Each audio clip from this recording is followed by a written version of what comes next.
एक व्यक्ति अपने गृहस्थ जीवन से परेशान होकर किसी ऐसे गुरु की खोज में निकल गया जो उसके मन के सारे सवालों के जवाब दे सके और ध्यान साधना करना सिखा सके।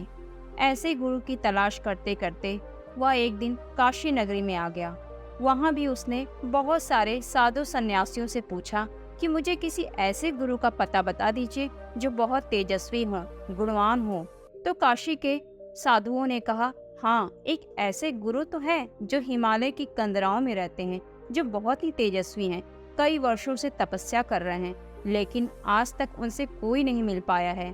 जब भी उनसे कोई मिलने का प्रयास करता है तो वहाँ से चले जाते हैं, किसी को दर्शन नहीं देते। लेकिन सुना है वह बहुत तेजस्वी हैं, बहुत प्राचीन साधु हैं। तो वह व्यक्ति ऐसे ही तेजस्वी गुरु से मिलने के लिए 2 वर्षों तक अथक परिश्रम करता है। वहां तक जाने के लिए धन इकट्ठा करता है। जब 2 वर्षों तक वह धन कमा लेता है तो निकल पड़ता है अपने उस गुरु से मिलने के लिए। ऊंट की सवारी करता है, पैदल चलता है। कई महीनों की मेहनत के बाद वह हिमालय की तलहटी में पहुंच जाता है। अभी भी उसे हिमालय की कंदराओं में पहुंचने के लिए थोड़ी दूरी तय करनी थी। वह बहुत उत्साहित था कि वह अपने मंजिल की तरफ पहुंच रहा है। चलते चलते वह किसी भी साधु को देखता तो उनके बारे में पूछता रहता। सभी यही कहते थे, हाँ, सुना तो हमने भी है कि यहाँ हिमालय की गुफाओं में एक ऐसे साधु रहते हैं जो बहुत ही प्राचीन हैं, लगभग 300-400 वर्षों से भी अधिक प्राचीन, बहुत ही तेजस्वी हैं। लेकिन आज तक उनसे किसी ने मुलाकात नहीं की। वहां तक पहुंचने के पहले ही वह स्थान बदल देते हैं। क्या पता तुम इतनी मेहनत कर रहे हो तो तुमसे मुलाकात हो ही जाए। हम सबका आशीर्वाद तुम्हारे साथ है। चलते चलते कई महीने बीत जाते हैं। उसका स्वास्थ्य बिल्कुल गिर जाता है। उसके शरीर में केवल हड्डियों का ढांचा ही शेष रहता है। वहाँ पर वह कंदमूल, फल, पत्ती, घास जो भी मिलता है उसी से अपना गुजारा करता है।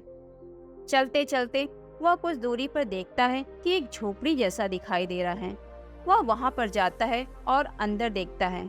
वहाँ का दृश्य देखने से ऐसा लग रहा था मानो कुछ समय पहले तक यहाँ कोई रहता था, लेकिन अब नहीं है। उसके मन में विचार आया, कहीं वह साधु तो यहाँ नहीं रहते थे जो मेरे आने के आभास को लेकर यहाँ से चले गए, या फिर उनकी मृत्यु हो गई हो।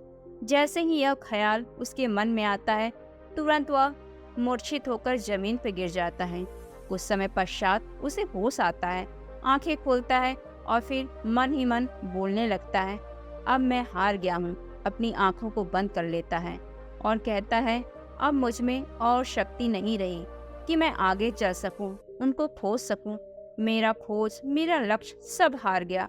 अब मुझे किसी से नहीं मिलना, किसी से कोई सवाल नहीं पूछना। जैसे ही वह अपने मन में ये सारी बातें बोलता है, उसका मन, शरीर, दिमाग बिल्कुल हल्का हो जाता है।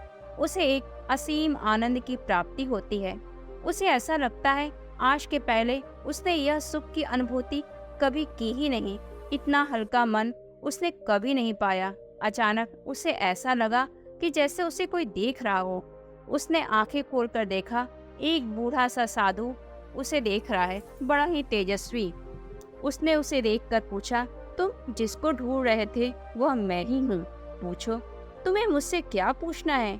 किन किन सवालों के जवाब चाहिए? तो वह व्यक्ति बोलता है, मुझे आपसे अब कुछ नहीं पूछना, कोई सवालों के जवाब नहीं चाहिए। यह सुनकर वह साधु बहुत जोरों से हंसता है। उसकी हंसी से पूरा वातावरण गूंज उठता है, जैसे लगता है उसके साथ सारे ब्रह्मांड ही हंस रहे हों। बहुत देर तक हंसने के बाद वह कहता है, तुम तो मुझी को ढूंढ रहे थे और जब मैं तुम्हारे सामने आया तो तुम्हें मुझसे कुछ भी नहीं पूछना, कोई भी शिक्षा नहीं लेनी है।